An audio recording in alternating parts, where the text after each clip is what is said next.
Call It Sleep by Henry Roth. To Etta Lou Walton.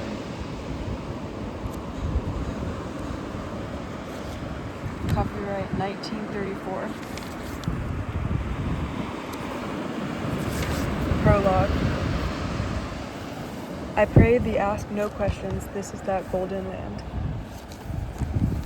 The small white steamer, Peter Stuyvesant, that delivered the immigrants from the stench and throb of the steerage to the stench and the throb of New York tenements, rolled slightly on the water beside the stone quay in the lee of the weathered barracks and new brick buildings of Ellis Island.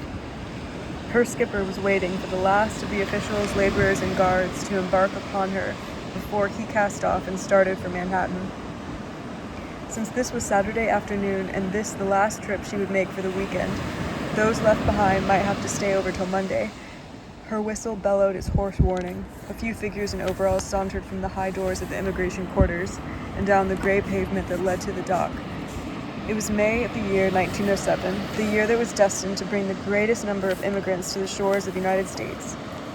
All that day, as on all the days since spring began, her decks had been thronged by hundreds upon hundreds of foreigners, natives from almost every land in the world. The jowled, close-cropped Teuton, the full-bearded Russian, the scraggly-whiskered Jew, and among them Slavic peasants with docile faces, smooth-cheeked and swarthy Armenians, pimply Greeks, Danes with wrinkled eyelids. All day her decks had been colorful, a matrix of the vivid costumes of other lands, the speckled green and yellow aprons, the flowered kerchief embroidered homespun, the silver-braided sheepskin vest, the gaudy scarves, yellow boots, fur caps, caftans, dull garbadines. All day the guttural, the high-pitched voices, the astonished cries, the gasps of wonder reiterated, of gladness had risen from her decks in a motley billow of sound. But now her decks were empty, quiet, spreading out under the sunlight, almost as if the warm boards were relaxing from the strain and the pressure of the myriads of feet. All those steerage passengers of the ships that had docked that day who were permitted to enter had already entered, except two, a woman and a young child she carried in her arms. They had just come aboard, escorted by a man. About the appearance of these latecomers there was very little that was unusual. The man had evidently spent some time in America and was now bringing his wife and child over from the other side. It might have been thought that he had spent most of his time in lower New York, for he paid only the scantest attention to the Statue of Liberty or to the city rising from the water or to the bridges spanning the East River. Or perhaps he was merely too agitated to waste much time on these wonders. His clothes were the ordinary clothes the ordinary New Yorker wore in that period, sober and dull. A black derby accentuated the sharpness and sedentary pallor of his face. A jacket, loose on his tall, spare frame, buttoned up in a V close to the throat, and above the V a tightly knotted black tie was mounted in the groove of a high starched collar. As for his wife, one guessed that she was a European, more by the timid, wondering look in her eyes as she gazed from her husband to the harbor, than by her clothes. For her clothes were American, a black skirt, a white shirtwaist, and a black jacket. Obviously, her husband had either taken the precaution of sending them to her while she was still in Europe, or had brought them with him to Ellis Island, where she had slipped them on before she left. Only the small child in her arms wore a distinctly foreign costume, an impression one got chiefly from the odd, outlandish blue straw hat on his head, with polka dot ribbons of the same color dangling over each shoulder. Except for this hat, had the three newcomers been in a crowd, no one probably could have singled out the woman and child as newly arrived immigrants. They carried no sheets tied up in huge bundles, no bulky wicker baskets, no prized feather beds, no boxes of delicacies, sausages, virgin olive oils, rare cheeses. The large black satchel beside them was their only luggage. But despite this, despite their even less than commonplace appearance, the two overalled men, sprawled out and smoking cigarettes in the stern, eyed them curiously. And the old peddler woman, sitting with basket of oranges on knee, continually squinted her weak eyes in their direction. The truth was, there was something quite untypical about their behavior. The old peddler woman on the bench and the overalled men in the stern had seen enough husbands meeting their wives and children after a long absence to know how such people ought to behave. The most volatile races, such as the Italians, often dance for joy, whirled each other around, pirouetted in an ecstasy. Swedes sometimes just looked at each other, breathing through open mouths like panting dogs. Jews wept, jabbered, almost put each other's eyes out with the recklessness of their darting gestures. Poles roared and gripped each other at arm's length as though they meant to tear a handful of flesh. And after one pecking kiss, the English might be seen gravitating toward, but never achieving an embrace. But these two stood silent, apart, the man staring with aloof, offended eyes grimly down at the water. Or if he turned his face toward his wife at all, it was only to glare in harsh contempt at the blue straw hat worn by the child in her arms. And then his hostile eyes would sweep about the deck to see if anyone else were observing them, and his wife beside him regarding him uneasily, appealingly, and the child against her breast looking from one to the other with watchful, frightened eyes. Although it was a very curious meeting. They had been standing in this strange and silent manner for several minutes, when the woman, as if driven by the strain into action, tried to smile, and touching her husband's arm, said timidly, "And this is the Golden Land?" She spoke in Yiddish. The man grunted, but made no answer. She took a breath as if taking courage, and tremulously, "I'm sorry, Albert, I was so stupid." She paused, waiting for some flicker of unbending, some word which never came. "But you look so lean, Albert, so haggard. Your mustache you've shaved." His brusque glance stabbed and withdrew. "Even so, you must have suffered in this land," she continued. Gentle despite his rebuke. "You never wrote me. You're thin. This here in the new land is the same old poverty. You've gone without food. I can see it. You've changed." "Well, that don't matter," he snapped, ignoring her sympathy. "It's no excuse for your not recognizing me. Who else would call for you? Do you know anyone else in this land?" "No," placatingly. "But I was so frightened, Albert. Listen to me. I was so bewildered. And that long waiting there in that vast room since morning. Oh, that horrible waiting. I saw them all go, one after the other. The shoemaker and his wife, the coppersmith and his children from Stridge. All those on the Kasser in Victoria. But I remained. Tomorrow will be Sunday. They told me no one could come to fetch me. What if they sent me back? I was frantic." "Are you blaming me?" His voice was dangerous. No, of course not, Albert. I was just explaining." "Well, then let me explain," he said curtly. "I did what I could. I took the day off from the shop. I called that cursed Hamburg American line 4 times, and each time they told me you weren't on board. They didn't have any more third-class passage, so I had to take the steerage. Yes, now I know. That's all very well. That couldn't be helped. I came here anyway, the last boat. And what do? You refuse to recognize me. You don't know me." He dropped his elbows down on the rail, averted his angry face. "That's the greeting I get." "I'm sorry, Albert." She stroked his arm humbly. "I'm sorry." And as if those blue-coated mongrels in there weren't mocking me enough, you give them that brat's right age. Didn't I write to you to say 17 months because it would save the half fare? Didn't you hear me inside? It was when I told them. "How could I, Albert?" she protested. "How could I? You were on the other side of that cage."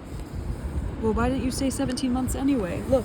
He pointed to several blue-coated officials who came hurrying out of a doorway out of the immigration quarters.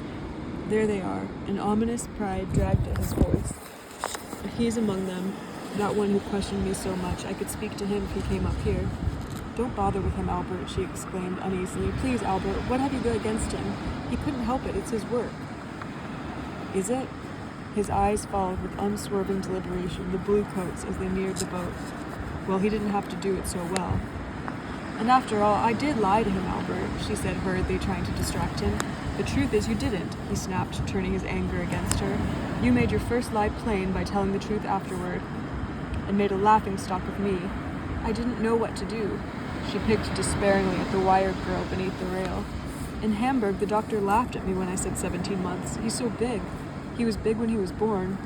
She smiled, the worried look on her face vanishing momentarily as she stroked her son's cheek.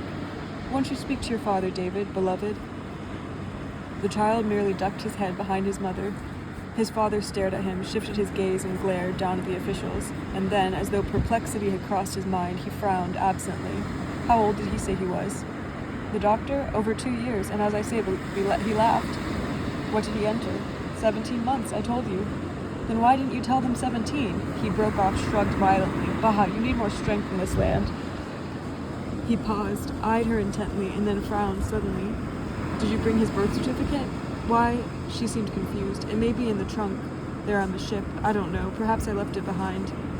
Her hand wandered uncertainly to her lips. I don't know. Is it important? I never thought of it. But surely Father could send it. We need only write. Well, put him down. His head jerked brusquely toward the child. You don't need to carry him all the way. He's big enough to stand on his own feet. She hesitated, and then reluctantly set the child down. On the deck, scared, unsteady, the little one edged over to the side opposite his father, and hidden by his mother, clung to her skirt. Well, it's all over now, she attempted to be cheerful. It's all behind us now, isn't it, Albert? Whatever mistakes I made don't really matter anymore, do they? A fine taste of what lies before me. He turned his back on her and leaned morosely against the rail. A fine taste. They were silent. On the dock below, the brown hawsers had been slipped over the mooring posts, and the men on the lower deck now dragged them dripping from the water. Bells clanged, the ship throbbed. Startled by the hoarse bellow of her whistle, the gulls wheeling before her prow rose with slight creaking cry from the green water, and as she turned away from the stone quay, skimmed across her path on indolent skirmisher wing. Behind the ship, the white wake that stretched to Ellis Island grew longer, raveling wanly into melon green. On one side curved the low drab Jersey coastline, the spars and masts on the waterfront fringing the sky. On the other side was Brooklyn, flat, water-towered, the horns of the harbor, and before them, rising on her high pedestal from the scaling, swarmy brilliance of sunlit water to the west, Liberty. The spinning disk of the late afternoon sun slanted behind her, and to those on board who gazed, her features were charred with shadow, her depths exhausted, her masses ironed to one single plane. Against the luminous sky, the rays of her halo were spikes of darkness rattling the air. Shadow flattened the torch she bore to a black cross against flawless light, the blackened hilt of a broken sword. Liberty. The child and his mother stared again at the massive figure in wonder. The ship curved around in a long arc toward Manhattan, her bow sweeping past. Brooklyn and the bridges, whose cables and pillars, superimposed by distance, spanned the East River in diaphanous and rigid waves. The western wind that rigged the harbor into brilliant clouds blew fresh and clear, a salt tang in the lull of its bearings. It whipped the polka dot ribbons on the child's hat straight out behind him. They caught his father's eye. Where did you find that crown? Startled by his sudden question, his wife looked down. That owes Maria's parting gift, the old nurse. She bought it herself and sewed the ribbons on. You don't think it's pretty? Pretty, do you ask? His lean jaws hardly moved as he spoke. Can't you see that those idiots lying back there are watching us already? They're mocking us. What will the others do on the train? He looks like a clown in it. He's the cause of all this trouble anyway. The harsh voice, the wrathful glare, the hand flung toward the child frightened him. Without knowing the cause, he knew that the stranger's anger was directed at himself. He burst into tears and pressed closer to his mother. Quiet, the voice above him snapped. Cowering, the child wept all the louder. Hush, darling. His mother's protecting hand settled on his shoulders. Just when we're about to land, her husband said furiously, he begins this howling, and now we'll have it all the way home, I suppose. Quiet, you hear? It's you who are frightening him, Albert, she protested. Am I? Well, let him be quiet and take that straw gear off his head. But Albert, it's cool here.